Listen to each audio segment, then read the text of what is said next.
y'all back for another lovely lecture. So today, as you can tell, oh my gosh, Carrie's on her phone. Golly, I've been trying to upload this one for a week, and JSU locked me out of my laptop. Guess technically it's not mine. I should give it back. So now Carrie's going to do this on her phone. This week, you guys are all starting rehearsals. Yay! I'm going to try to set up me coming in the week of the 24th, mostly because I'm in town that whole week for the musical theater camp at JSU. And it sounds like most of you are like doing a read through this week. And I'd love to come see a rehearsal where you're either doing a run or you're blocking or you're working. So you're just a little ways into the process and I'm not there so early where you're like, I don't know where we're at, kind of thing. So I'll touch base with each of you about that this coming week. But it sounds like all of your casts are put together and everybody's getting ready to go. So let's get started. So this week is on Uta Hagen, who is a brilliant acting teacher. And the reason I wanted to do this lecture is because many of you are working with actors who are not professionals. Most of them are not. You're all community theater directors. So your actors are coming from your neighbors, your dentists, your teachers, people around the corner from it's like people come from anywhere. And sometimes you'll get an actor who's like actually got a degree or some serious training. And sometimes you'll get actors who just have a ton of natural talent. And sometimes you'll just get actors who like, hi, my name is Joe, and this is my first play. And you're like, oh, God, here we go, Joe. And that's very common in community theater as well. So I wanted to give you guys just a sneak peek into Uta Hagen, who puts together some of the best acting exercises for beginning actors. I'm going to start off with a quote from her. We must overcome the notion that we must be regular. It robs you of the chance to be extraordinary and leads you to the mediocre. Uta Hagen. Basically, she's an extremely talented actor and actor teacher who inspired like a whole generation of awesome artists, which is just like awesome. It's fancy. Moving on. So this is just a little bit about her, okay? She was an actor and a teacher of method acting, aka she learned from Stanislavski. And she has developed her own acting philosophy, but it's really just a step away from Stanislavski. And I think her book breaks it down beautifully. And if you want to buy her book, it's called Respect for Acting. And it's the one I recommend most for beginning actors. That one right there, Respect for Acting. Her other books are good too and go kind of deeper into that first one. But that first one is Money, Money, Money, Money. You want to get it, okay? And these are what I'm talking about, the 10 object exercises. It's how she kind of breaks down acting. And we're going to go through each one and talk about them. Some are more useful than others, but I think for beginning actors, man, they're all pretty golden. So if you've got an actor who's just really struggling, you can take them through some of these exercises to get what you want out of them. Yeah? So object exercise number 1, which is the basic object exercise, 2 minutes of reality of your life, actually doing what you're doing. So what we often have with actors on stage is you'll be like, I need you to wash the dishes here. And actors will just kind of like roll their hands together. And we're like, okay, what are you doing? And they're like, oh, I don't know. And it's like, I gave you a very simple task, wash the dishes. And a good actor, if you told that to a trained actor, in my head, I'd be going, okay, there's 4 dishes over here. This one we ate a burrito off of, so I first need to scrape off this. Then I need to turn on the sink to wash off this part. Then I'm going to take the dish soap and do this. I know the steps to go through. A lot of the time, beginning actors are like, oh, you want me to garden? And they just sort of like they just kind of make up weird action and it doesn't actually look like they're gardening. And they're not smart enough or ahead enough to actually give themselves the steps to do the action you need them to do. So the way to break that is the basic object exercise, where you tell them, hey, I want you to do something you do at home every day. 2 minutes of reality. Well, what do you do every morning? I make a cup of coffee. Great. I want you to do it right now without those things. And everybody just kind of watches as they turn on their Keurig, get a cup out of the cupboard, get a K-cup out of the cupboard. I open up the latch, I put the K-cup in, I press the button, I wait for 30 seconds, and then I drink my coffee. And you force them to go through those steps, yeah? Of them actually doing it. And then you say, okay, in this point, you're going to be washing dishes. Let me actually see you wash dishes that you would wash at home. Great. Now let's add the dialogue to it. Voila, they're a better actor. Yeah. Next is object exercise number 2. This is one of my favorite ones. It's all about entrances, okay? The 3 entrances. It's one of my favorite exercises, okay? And I often do this, this one. This is probably the one I do the most. And what I'll do is I don't even tell the actors on stage what we're changing, the person outside what their entrance is. But entrances shape a scene so much. If you come into a scene running, how does that change the energy? If you come in crying, if you knock, peek in, and sort of slump your way through, if you look lost, all those different entrances can shape a performance, right? So the point of 3 entrances is to tell a character to enter 3 different ways. And you do it by changing up their imaginary circumstances. Simplest way is to say, oh my God, you're late. See how they enter the room. Next imaginary circumstance, you just lost your job. How do you now enter the room? Another one might be you're in love with the person you're coming to talk to. Oh my gosh. And you have to tell them today or something like that. That would be a way of changing the imaginary circumstances. Now, you can also look at the play and be like, where would this person actually have been coming from? And go, let's do this, you know? But sometimes you don't know. Much Ado About Nothing. We did one just recently where I had the character once go, I was like, come in as though you're just like crazy drunk. You just got crazy drunk. It was really funny. And I was like, come in as though you really have to go to the bathroom. Oh my gosh. That was such a funny scene too when he came in that way. And on the last one, I was like, come in as though you just got out of a bar fight. And he came in like really hurt. And that one I was like, that was kind of funny. So we actually went with the first 2 together. I was like, come in like you really have to pee. And in the middle of the scene, I actually had him go to the back wall and pee and then continue with the scene. But what it does is it forces your actors to come up with really interesting choices. Yeah, it's one of my favorite exercises.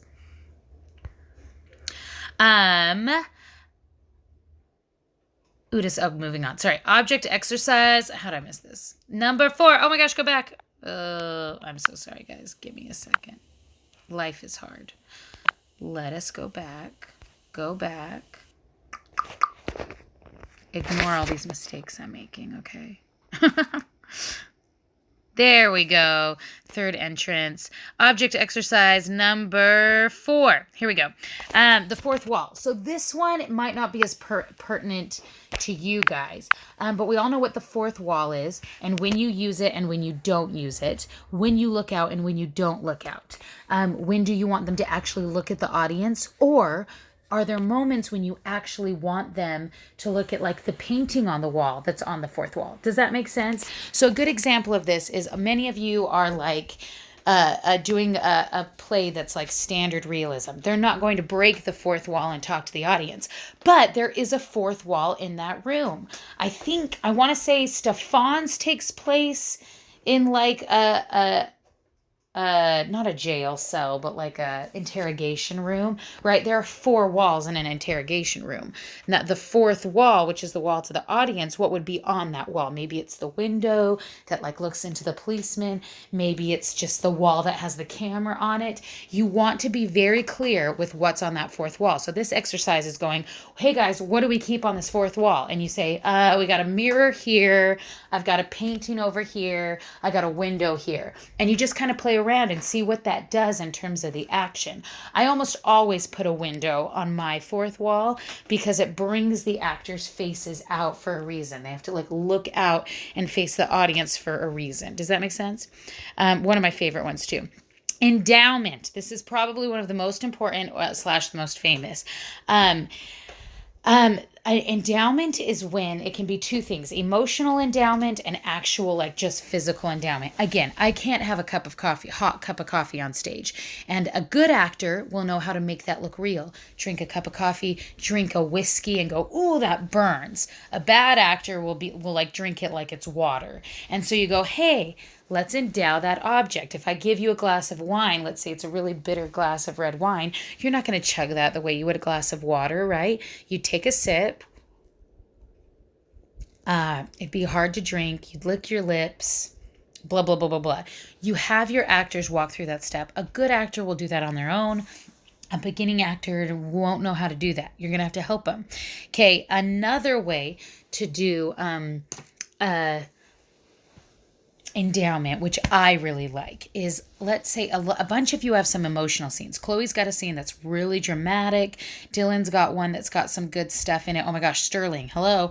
You guys have got some good dramatic scenes. And it's really hard to get an actor to cry every night or to get really angry every night and have it not be fake. And so you need to endow objects that mean something to you on the stage. A good example is I played Nora in Doll's House. Oh my gosh, 4 years ago now, crazy. And this last scene, I needed to sob. I mean, uncontrollably sob. And it was really hard emotionally to get there every night. If I really listened to my Torvald, that helped, but what I really needed was objects around the room that no matter what held weight for me. A good example is I had a picture of my father in the room. Nothing the audience would see, but it was just a small picture of my father, Carrie Colton's father, in the room, that when I started to talk about how my father made all my decisions for me and told me what to think, and I believed him. I could relate to that. I, Carrie, could look at a picture of my own dad, and that would bring up my own personal emotions as well as Nora's. I even kept like a Book of Mormon on stage because that means a lot to me too, in terms of like my removal from a church that was so hateful and distressing in my life. That says something that there's a line again in the play where I say, he goes, "Don't you believe in God?" And I go, "I really don't know. I just know what other people have told me." And seeing that Book of Mormon, even out of the corner of my eye, always triggered me. It always triggered me. And so if you guys have those emotional scenes, I really encourage you to get your actors to bring in emotional objects from home. It'll make a big deal. And we call those endowing, okay? Another great example is my wedding ring from Into the Woods. Carrie ain't married. I'm not married. So what did I do? I got a ring that just from Walmart, a nice cheap ring, and I endowed it with memories of Nick, memories of the man I'm with. And it made a big difference when I sang my song at the end, and I was like, no, I'd rather pick this than that. And it meant something because I had endowed it. Yeah? Great. Moving on. Talking to yourself. Okay, so this is also called your inner monologue, okay, your intimate self, and all these object exercises incorporate each other. But basically, the talking to yourself exercise is you guys give your actors blocking, and what I'll always say is like, I don't feel like the wheels are turning upstairs. If you see an actor who has a problem and they just look like a deer in the headlights and they're not reacting and they're not, you can't see the actor thinking or the character thinking, that means they don't have an inner monologue going. So what you do is you have them run the scene and you say, this time, instead of saying the lines from the play, I want you to say what you're thinking. Okay, so let's take, what's a play we all know? Let's take Annie, for example. Annie in the first scene of the play, when she's like trying to leave and Miss Hannigan catches her. Her line is, I love you, Miss Hannigan, but her inner monologue is, dang it, I got caught again. Oh my gosh, how did I let this happen? How do I get out of this? Oh my gosh, is she going to hit me? Is she going to kill me? What is going to happen to the other girls? That's her inner monologue. But what's actually written on the line is, I love you, Miss Hannigan. So as she's thinking all that, that's how that line would come out, and that's how she's reacting, and that's why she's cowering and all that stuff. Again, a good actor does it naturally. If you've got one that looks like a deer in the headlights, you say, hey, we're going to do this exercise again, and I want to hear your inner monologue. Yeah?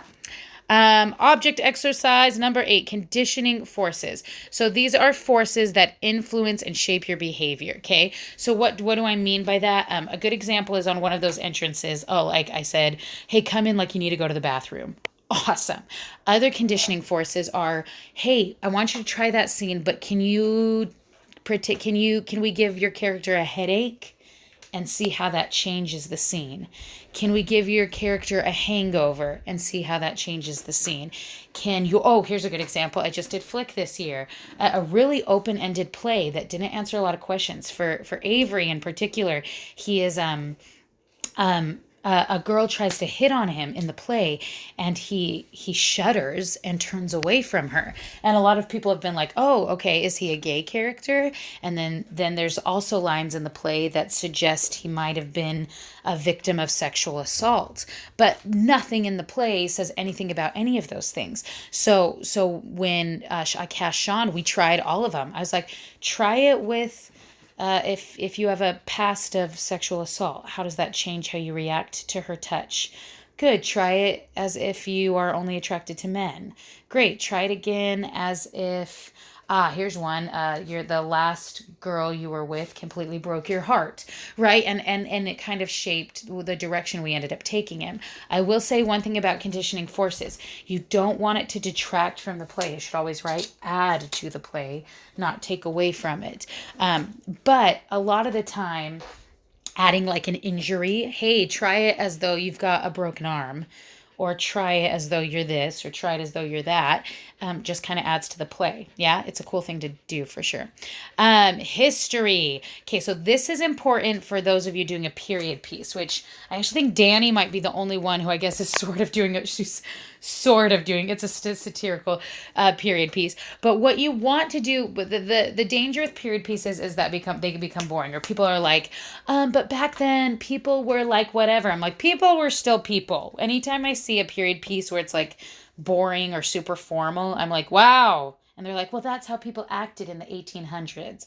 I'm like, people were still people. Yeah. So what you want to do is practice the scene as though it's modern and see how that changes the characters. And then you want to place the character in the clothing and setting of the time period with those same modern tendencies. How does that change things? Now, another thing you can also do, and I encourage my actors to do this, is to, I told my good friend Tasha, who played Brutus last year in Julius Caesar, for any of you that saw it, she was asking me about, like, I feel like I can't seem to get into this time period. And I was like, you, Tasha, need to spend a day in that time period. Much Ado About Nothing, we just did it during the 1800s, the beginning 1800s, Jane Austen time period. And we did, I was like, we all need to spend a day just like grocery shopping from that time period. How does it change how we talk? How we curtsy, how we walk up to people, how we do ordinary tasks, dishes, grocery shopping, going to the park, walking my dog. How would I do all of that if I was in that time period? Yeah. It just kind of, again, forces your actor to think a little more normally about their character. It's a really fun exercise. Oh my gosh, stab it. I'm so sorry. Swipe. There we go. That is the end, my friends. I'm going back because I felt like I missed number 7. Oh, I definitely missed number 7. I'm so sorry, you guys. Number 7 is outdoors. I was like, I missed one. Outdoors, none of you have to worry about, I think. Basically, the outdoor exercise is if your play takes place outside, but you're performing it on a stage, you need to really help your actors paint what it's like outside by adding, like, rain noises or wind from a fan, or just honestly rehearsing outside and trying to replicate it once you get inside. Yeah, that one's really important too. The other two that aren't in there are immediacy and character action, and those aren't really exercises. Those are more like once you read the book, you'll know what I'm talking about. But immediacy is making sure your actors do it for the first time every time. If I'm hearing that my son has died, I can't anticipate that. I have to hear it for the first time every time. And character action goes literally back to that first object exercise, which is if I'm doing dishes, got to make them look like I'm doing dishes. Anyway, that's Uta Hagen, y'all. She's one of my favorite humans. And if you don't have her book, Respect for Acting, I strongly, strongly recommend it. She's like a rock star. I'll be in touch with all of you shortly about rehearsal. I hope everything's going well. And let me know if you need anything. Colton out.